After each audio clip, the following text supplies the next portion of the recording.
ونصلی علی رسولہ الکریم وعلی آلہ وصحبہ اجمعین اما بعد فاعوذ باللہ من الشیطان الرجیم بسم اللہ الرحمن الرحیم یا ایہا الذین آمنوا اے ایمان والو اذا ضربتم فی سبیل اللہ تب جب تم اللہ کے راستے میں سفر اختیار کرو، مراد اسے جہاد کا سفر ہے، فتبینوا تو تم خوب تحقیق کر لیا کرو، ولا تقولوا لمن القا الیکم السلام اور جو تمہیں سلام کرے ملاقات کے وقت، لست مؤمنا تم اسے یہ نہ کہو کہ یہ مومن نہیں ہے، لا تقولوا مت کہو لمن القا الیکم السلام جو تمہیں ملتے ہوئے سلام کہے، لست مؤمنا کیا نہیں کہنا اس کے بارے میں، یہ مومن نہیں، جس نے سلام کر دیا اب اس کے بارے میں یہ نہیں کہہ سکتے۔ تبتغون عرض الحیات الدنیا کیا تم دنیاوی سامان تلاش کرتے ہو، فعند اللہ مغانم کثیرہ پس اللہ کے ہاں بہترین غنیمتیں یا بہت زیادہ غنیمتیں موجود ہیں، کذالک کنتم من قبل اس سے پہلے تم بھی تو اسی کی طرح تھے، فمن اللہ علیکم پس اللہ نے تم پہ احسان کیا، فتبینوا سو اب تمہیں خوب تحقیق کر لینی چاہیے، ان اللہ کان بما تعملون خبیرا بلا شبہ اللہ تعالی ہر اس کام کو جانتے ہیں جو تم کرتے ہو، اس کی خبر رکھنے والے ہیں۔ معزز سامعین، گزشتہ کئی اسباق سے جہاد کے سلسلے میں اللہ تعالی مختلف موضوعات پر بات چلا رہے ہیں۔ کبھی جو ہے وہ ہجرت کا ذکر آ جاتا ہے، کہیں پر اللہ تعالیٰ نے جہاد سے گریز کرنے والے اور ٹال مٹول سے کام لینے والے جو منافقین اور معاندین ہیں ان کا ذکر فرمایا، اور کہیں پر یہ فرمایا کہ ان جہاد سے پیچھے ہٹنے والے منافقین اور کفار کے ساتھ تمہیں قلبی تعلق قائم نہیں کرنا چاہیے اور ان سے دوستی کا ہاتھ آگے نہیں بڑھانا چاہیے، اور کہیں پر جو ہے وہ مومن کی حفاظت جان کے قانون کو ذکر فرماتے نظر آتے ہیں۔ تو معزز سامعین، ان تمام چیزوں کے بعد اب آج کا یہ جو سبق ہے یہ ایک خاص واقعہ ہے، اس کے جو ہے وہ پس منظر میں یہ آیات نازل ہوتی نظر آتی ہیں۔ یہ جو اس کا شان نزول ہے، اس میں مفسرین نے دو واقعات لکھے ہیں۔ پہلا واقعہ تو امام بغوی رحمۃ اللہ تعالی علیہ نے وہ حضرت عیاش ابن ابی ربیعہ ان کا نقل کیا ہے۔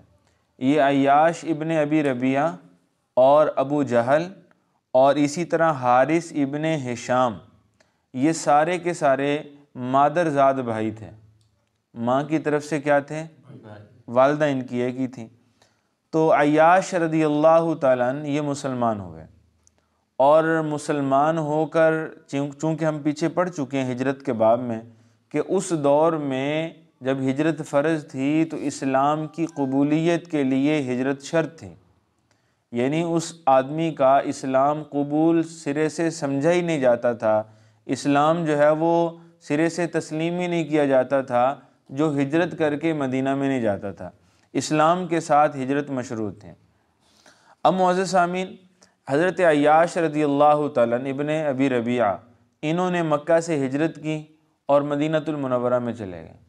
اب جب ان کی والدہ کو پتہ چلا کہ بیٹا مسلمان ہو کے مدینہ میں چلا گیا ہے تو انہوں نے بھوک ہڑتال کر دی، اور بڑی جو ہے وہ شدید قسم کی بھوک ہڑتال کی، اور اس نے کہا کہ جب تک میرا بیٹا واپس نہیں آ جاتا نہ میں سائے کے اندر بیٹھوں گی اور نہ ہی کچھ کھاؤں گی، سائے کے اندر بھی نہیں بیٹھوں گی اور کچھ کھاؤں گی بھی نہیں۔ اب ایسی بھوک ہڑتال جب شروع کر دی تو بچوں نے، ابو جہل وغیرہ نے، باقی جو تھے عزیز رشتہ دار، انہوں نے بہت سمجھایا بجھایا، لیکن بڑھیا نے کہا کہ میں تو ادھر بیٹھی ہوں، جب تک عیاش نہیں آتا میں اس وقت تک کچھ نہیں کھاؤں گی پیوں گی۔ تو بہرحال ابو جہل اور حارث ابن ہشام یہ دونوں یہاں سے مکہ سے مدینۃ المنورہ گئے۔ اب مدینہ سے باہر ہی جو ہے وہ مدینہ کے قریب عیاش سے ملاقات ہو گئی۔ اب عیاش کی منت سماجت کی کہ آپ ہمارے ساتھ چلیں، آپ کی والدہ جو ہے وہ اس طرح جو ہے وہ بیٹھی ہیں اور مرنے کے قریب ہیں۔ تو بہرحال بہت زیادہ جب منت سماجت کی ابتداً تو عیاش راضی نہیں ہو رہے تھے، لیکن جب دیکھا کہ جو ہے وہ بوڑھی ماں اس طریقے سے تڑپ رہی ہے تو ان سے رہا نہ گیا اور یہ جانے کے لیے تیار ہو گئے۔ اب جیسے ہی مدینہ سے تھوڑا دور گئے ہیں تو ابو جہل وغیرہ نے ان کو جو ہے وہ بہت زد و کوب کیا، حضرت عیاش کو، ان کو مارا پیٹا اور ان کو باندھ لیا، اور پھر جکڑ کر جو ہے وہ مکہ المکرمہ میں لے گئے۔ تو اب یہ وہاں پہ پہنچ تو گئے، لیکن اب چونکہ یہ مسلمان تھے تو والدہ کو پتہ چلا کہ یہ جو ہے وہ انہوں نے دوسرا مذہب اختیار کر لیا ہے، مسلمان ہو گئے ہیں، تو اس نے کہا کہ جب تک یہ اپنے پرانے مذہب پہ نہیں آ جاتا تب تک میں بھوک ہڑتال ختم نہیں کروں گی۔ ٹھیک ہے جی، تو بڑھیا بھی کوئی سرے کی تھی۔ تو بہرحال حضرت عیاش رضی اللہ تعالیٰ نے کہا یہ تو مجھ سے نہیں ہو سکے گا، یعنی میں اسلام جو میں نے قبول کیا ہے اس سے میں پیچھے نہیں ہٹوں گا۔ لیکن بہرحال عائزہ نے دباؤ ڈالا، اور ویسے بھی ایسے مواقع پر دو اسلام کے حکم موجود ہیں، ایک رخصت کا اور ایک عزیمت کا۔ جب انسان کی جان خطرے میں ہو تو اس وقت اگر کلمات کفر کہنے سے جان بچ سکتی ہے تو شریعت نے اس کی رخصت دی ہے۔ لیکن دوسری چیز عزیمت ہے، ایک رخصت اور دوسری عزیمت۔ عزیمت کا راستہ یہ ہے کہ انسان جان تو جان آفرین کے سپرد کر دے، شہادت کو تو اپنے سینے سے لگا لے، لیکن کلمات کفر ادا نہ کرے۔ اور جس صورت میں رخصت کی اجازت ہے، یعنی کلمات کفر ادا کرنے کی اجازت ہے، تو اس میں بھی شرط یہ ہے کہ دل کے اندر ایمان ہو، وہ جو کلمات ہوں وہ اوپر سے ہوں، دل کے اندر بہرحال ایمان کا رہنا ضروری ہے۔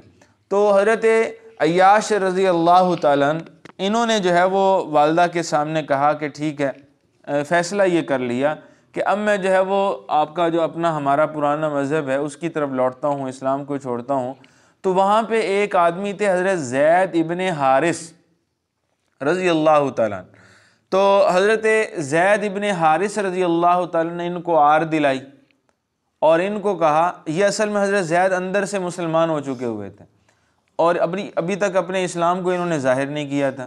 تو انہوں نے حضرت عیاش سے کہا کہ اگر آپ اس اسلام کو چھوڑنے جا رہے ہیں تو پھر آپ نے اسلام قبول ہی کیوں کیا تھا؟ اگر آپ اس کو گمراہ سمجھ کے چھوڑ رہے ہیں کہ یہ اسلام جو ہے یہ ایک جو ہے وہ اچھا مذہب نہیں ہے، تو پھر اس کے قبول کرنے کی کیا وجہ تھی؟ اب جب قبول کر لیا تھا تو اب چھوڑ کیوں رہے ہیں؟ آپ کو چھوڑنا نہیں چاہیے۔ اس طرح جو ہے وہ انہوں نے تند و تیز لہجے میں دو چار کلمات کہے تو حضرت عیاش اس کو اپنے دل پہ لے گئے اور ان کے بارے میں ایک عداوت اور ایک غصہ جو ہے وہ اپنے سینے کے اندر انہوں نے جو ہے وہ رکھ لیا، اور دل ہی دل کے اندر گویا کہ دشمن بن گئے۔ اب معزز سامعین، حالات نے کروٹ لی، حضرت عیاش رضی اللہ تعالیٰ دوبارہ مدینہ المنورہ میں پہنچے تو حضرت زید ابن حارث، یہ جو انہوں نے ان کو باتیں کی تھیں، تو وہ بھی ہجرت کر کے مدینہ المنورہ کی طرف جا رہے تھے۔ قباء کے مقام پہ جب ان دونوں کا آپس میں ٹاکرا ہوا تو ان کی وہاں پہ مٹھ بھیڑ ہو گئی۔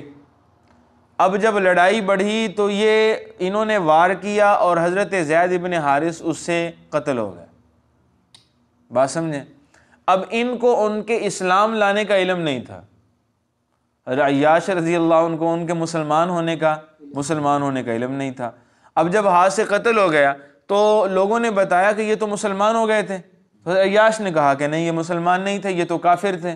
تو بہرحال جب بات نکلی تو پھر تحقیق کے بعد یہ پتہ چلا کہ وہ واقعی مسلمان ہو گئے تھے، اور مسلمان ہونے کے بعد وہ مدینہ المنورہ میں آئے تھے۔ تو اب چونکہ حضرت عیاش ابن ابی ربیعہ رضی اللہ تعالیٰ عنہ نے ایک آدمی کو قتل کیا اور بغیر تحقیق کے کیا جو کہ حقیقت میں مسلمان تھے اور ان کے علم میں نہیں تھا، ایک واقعہ یہ آپ اپنے ذہن میں بٹھا لیں۔ ابھی اسی طرح کا واقعہ ایک اور بھی پیش آتا ہے، وہ ہے حضرت اسامہ ابن زید رضی اللہ تعالیٰ عنہ کا۔ یہ حضرت زید رضی اللہ تعالیٰ عنہ جو رسول اللہ صلی اللہ علیہ وسلم کے منہ بولے بیٹے تھے، ان کے آگے بیٹے تھے حضرت اسامہ۔ رسول اللہ صلی اللہ علیہ وسلم کو ان سے بڑی محبت تھی، حضرت اسامہ سے۔ اور اتنی محبت تھی کہ رسول اللہ صلی اللہ علیہ وسلم نے مرض الوفات میں جو ایک آخری لشکر روانہ کیا تھا، جس لشکر کے اندر بڑے بڑے صحابہ، کبار صحابہ، سیدنا صدیق اکبر جیسے، حضرت سیدنا عمر ابن خطاب جیسے، اور حضرت خالد ابن ولید رضی اللہ عنہ جیسے، جن کو حضور نے خود سیف اللہ کا لقب دیا تھا، بس اتنے بڑے بڑے کبار صحابہ اس لشکر میں موجود تھے، اور اس لشکر کا جو امیر بنایا گیا وہ 17 سال کے اسامہ ابن زید کو بنایا گیا تھا۔ بات سمجھے نا، یہی اسامہ ابن زید، ان کو رسول اللہ صلی اللہ علیہ وسلم نے اپنی زندگی میں ایک غزوے پہ بھیجا۔ تو جب انہوں نے ایک قبیلے کے اوپر چڑھائی کرنی تھی، تو جس قبیلے پہ جا کے چڑھائی کرنی تھی، جس پہ حملہ کرنا تھا، ان کو پتہ چل گیا کہ مسلمان حملہ آور ہو رہے ہیں، تو وہ وہاں سے بھاگ گئے۔ ایک آدمی تھا جو پہاڑ کے اوپر بکریاں چرا رہا تھا، وہ مسلمان تھا۔ اب جب اس نے دیکھا کہ صحابہ آ گئے ہیں، تو وہ اپنی بکریوں کو لے کر پہاڑ کے نیچے خوشی سے نیچے کی طرف اترنے لگا کہ میرے بھائی، میرے مسلمان جو ہے وہ صحابہ یہاں پہ آ گئے ہیں۔ تو بہرحال جب وہ نیچے کی طرف آیا تو حضرت اسامہ ابن زید رضی اللہ تعالیٰ نے ان پر حملے کی کوشش کی، تو انہوں نے دور سے السلام علیکم ورحمۃ اللہ کہا، اور پھر لا الہ الا اللہ محمد الرسول اللہ بھی پڑھا، تاکہ ان کو پتہ چل جائے کہ میں مسلمان ہوں۔ لیکن حضرت اسامہ ابن زید نے سمجھا کہ یہ صرف اپنی جان بچانے کے لیے کلمہ پڑھ رہا ہے، اور وار کیا، حملہ کیا اور ان کو شہید کر دیا۔ اب معزز سامعین، وہ بکریاں چرا رہا تھا، بکریاں بھی ٹھیک ٹھاک تھیں، اب وہ بکریاں بھی قبضے میں لے لی کہ غنیمت کے طور پہ یہ قبض، اب جو ہے وہ کافر کو مار کے جو اس کا سامان ہے وہ ہمارے لیے غنیمت ہے۔ اب جب یہ مال لے کر رسول اللہ صلی اللہ علیہ وسلم کے پاس پہنچے، مدینہ میں واپس آئے، تو اب صحابہ نے رسول اللہ صلی اللہ علیہ وسلم کے سامنے یہ بات رکھی کہ یا رسول اللہ، مسئلہ بتلائیے کہ ایک آدمی جو ہے وہ ہم سے مر گیا ہے، لیکن اس نے ہمیں سلام بھی کیا اور ساتھ کلمہ بھی پڑھا تھا۔ تو رسول اللہ صلی اللہ علیہ وسلم نے حضرت اسامہ کے بارے میں فرمایا کہ انہیں پیش کیا جائے۔ اب لوگوں نے بتایا کہ ان کے ہاتھ سے جو ہے وہ مرا ہے، شہید ہوا ہے، تو حضرت اسامہ کو بلایا۔ رسول اللہ صلی اللہ تعالیٰ علیہ وسلم نے حضرت اسامہ کو کہا کہ آپ نے ایک مسلمان کا قتل کیا ہے۔ اور اسامہ رضی اللہ عنہ کہنے لگے کہ یا رسول اللہ، کہ میں نے تو مسلمان کو قتل نہیں کیا، میں نے تو کافر کو قتل کیا ہے۔ تو حضور نے فرمایا کہ اس نے کلمہ نہیں پڑھا تھا۔ تو اسامہ نے کہا کہ یا رسول اللہ، اس نے تو اپنی جان بچانے کے لیے کلمہ پڑھا، اور میں یہی سمجھا کہ یہ واقعی اپنی جان بچانے کے لیے کلمہ پڑھ رہا ہے۔ تو رسول اللہ صلی اللہ تعالیٰ علیہ وسلم نے ایک جملہ ارشاد فرمایا، حلا شققت عن قلبہ، کہ تو نے اس کا دل چیر کر کیوں نہ دیکھ لیا کہ اس کے دل کے اندر کیا ہے، ایمان ہے یا کفر ہے۔ بات سمجھیں؟ تو حضرت اسامہ رضی اللہ تعالیٰ عنہ جو ہے وہ بہت نادم ہوئے، بہت شرمسار ہوئے، اور پھر حضور سے کہا کہ یا رسول اللہ، آپ میرے بارے میں اللہ تعالیٰ سے معافی مانگیے، اللہ تعالیٰ جو ہے وہ مجھے میرا اس جرم عظیم معاف فرما دے۔ تو رسول اللہ صلی اللہ تعالی وسلم نے فرمایا کہ ما تصنع بلا الہ الا اللہ اذا جاء یوم القیامہ، ما تصنع بلا الہ الا اللہ اذا جاء یوم القیامہ، ما تصنع بلا الہ الا اللہ اذا جاء یوم القیامہ۔ حضور صلی اللہ علیہ وسلم اس جملے کو کئی دفعہ دہرایا کہ اسامہ اس وقت تمہاری حالت کیا ہوگی، یا تو کیا کرے گا جب وہ لا الہ الا اللہ لے کر اللہ کے دربار میں حاضر ہوگا قیامت کے دن۔ جب وہ قیامت کے دن لا الہ الا اللہ لے کر اللہ کے حضور آئے گا، تو اس وقت تیری کیا حال، تو کیا جواب دے گا؟ تو بہرحال فرمایا جاتا ہے حضرت اسامہ ابن زید کے بارے میں کہ انہوں نے اس واقعے کے بعد رسول اللہ صلی اللہ علیہ وسلم کے ذریعے سے استغفار تو انہوں نے کروائی، ٹھیک ہے، توبہ کی، اور وہ لا علمی کی وجہ سے جو ہے وہ ان کے ہاتھوں شہید ہوئے تھے، لیکن اس کے بعد یہ اتنے محتاط ہو گئے کہ صحابہ ان کو دیکھ کر تلوار چلایا کرتے تھے کہ اب جس پر اسامہ تلوار اٹھائے گا ہم بھی اسی پہ تلوار اٹھائیں گے۔ یعنی احتیاط میں گویا کہ اب ان کی صحابہ اقتداء کرنے لگے، ان کی پیروی کرنے لگے، اتنے جو ہے یہ محتاط ہو گئے۔ تو معزز سامعین، جب اس طرح کے واقعات سامنے آئے، یہ ایک دو واقعات جو میں نے آپ کے سامنے عرض کر دیے ہیں، تو اللہ تعالیٰ نے اس وقت ان آیات مبارکہ کو نازل فرمایا، اور کیا ارشاد فرمایا آپ ذرا دیکھیے، یا ایھا الذین آمنوا، اے ایمان والو اذا ضربتم فی سبیل اللہ، جب تم اللہ کے راستے میں جہاد کے لیے سفر اختیار کرو. یہ جو جہاد کے لیے کا میں نے ترجمہ کیا ہے نا، یہ ترجمہ نہیں، یہ مفہوم ہے آپ کو سمجھانے کے لیے. چونکہ جہاد کا موضوع چل رہا ہے تو یہاں سفر سے مراد جہاد ہی کا سفر ہے. تو فرمایا فتبینوا، تو تم خوب تحقیق کر لیا کرو. تم کیا کیا کرو؟ تلوار اٹھانے سے پہلے خوب تحقیق کر لیا کرو کہ جس پر ہم تلوار اٹھا رہے ہیں یہ مسلمان تو نہیں، کیا یہ کافر ہے؟ کافر ہونے کا پہلے جو ہے وہ شک دور کر لیا کرو، یقین ہو جائے آپ کو کہ یہ کافر ہے تو اس کے بعد تمہیں تلوار اٹھانے کی اجازت ہے.